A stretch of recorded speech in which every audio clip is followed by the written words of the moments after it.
Olá!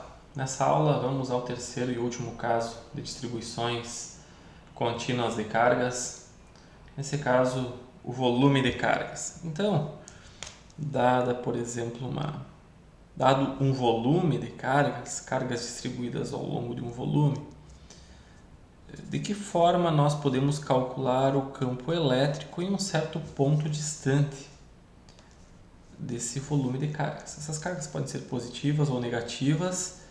E a distribuição dessas cargas pode ser uniforme ou pode haver uma função, uma expressão, uma função escalar, uma expressão matemática descrevendo como essa carga é distribuída ao longo desse volume. Se no caso da distribuição linear nós tínhamos a densidade linear de cargas na distribuição em uma superfície, a densidade superficial de cargas, quando temos uma carga distribuída em um volume, nós temos uma densidade volumétrica de cargas. Então, esse ρV se chama densidade volumétrica de cargas. E a medida é dada em Coulomb por metro cúbico. Então, mais uma vez, supondo um volume de 1 metro cúbico e uma carga total de 1 Coulomb, distribuída de maneira uniforme, nós teremos então uma densidade volumétrica de cargas de 1 Coulomb por metro cúbico. Pode ser também que cargas se acumulem em determinadas regiões e aí nós precisamos de uma expressão para definir então como essa carga é distribuída. Então, indo adiante, de que forma nós calculamos o campo elétrico produzido naquele ponto do espaço?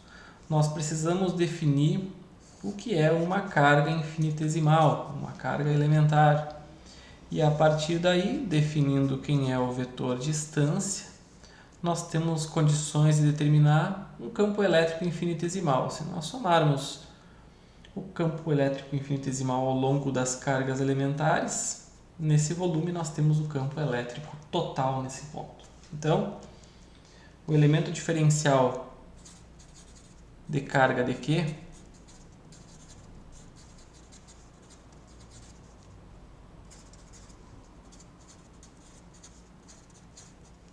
é definido como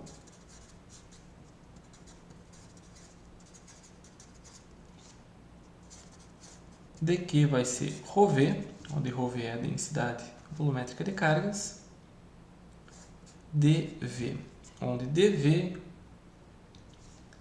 é o volume infinitesimal. Se for, por exemplo, coordenadas cartesianas, é dx, dy, dz. Aqui não existe dupla interpretação porque elementos diferenciais de volume são sempre escalares. Não existe elemento diferencial de volume vetorial.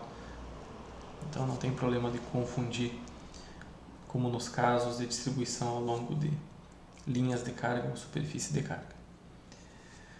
A partir daqui nós também podemos calcular qual a carga total. A carga total ela é igual à integral das cargas infinitesimais e nesse caso, como nós temos um volume, precisamos então calcular uma integral tripla ρV dV. Se ρV é constante, facilita porque esse termo sai da integral e a integral de volume do dV é simplesmente o volume total desse objeto. Então, essa é a expressão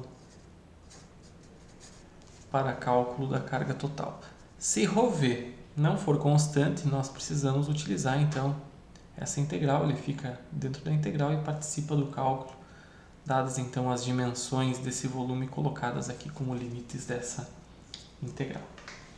Então assim nós conseguimos chegar numa expressão para cálculo da intensidade do campo elétrico. Sabendo quem é a carga infinitesimal e o vetor distância, nós temos condições de definir qual é a intensidade do campo elétrico. Então, a intensidade de campo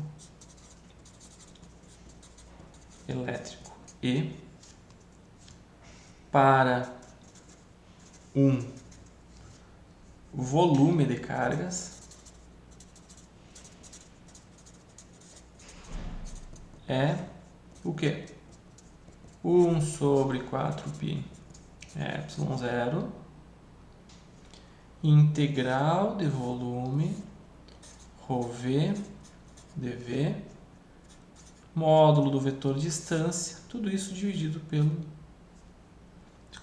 vetor distância dividido pelo módulo do vetor distância ao cubo. Então a conta agora, o cálculo se torna um pouco mais complicado. Nós temos uma integral tripla para resolver. E em muitas situações a resolução desse tipo de integral é complicada, é difícil. Então aqui temos um volume de cargas. Então, nós precisamos da informação de como a carga é distribuída no volume, precisamos saber em qual sistema de coordenadas ou qual volume nós estamos calculando o campo elétrico, o vetor distância sobre o módulo do vetor distância ao cubo.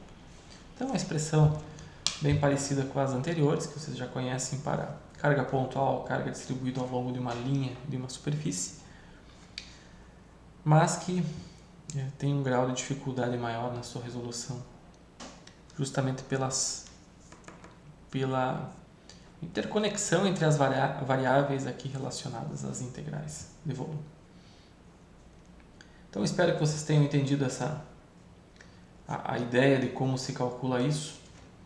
E eu quero mostrar para vocês um caso relativamente simples de distribuição de cargas em um volume, mas cujo cálculo se torna bem trabalhoso em função, então, justamente desse tipo de integral, do tipo de resolução.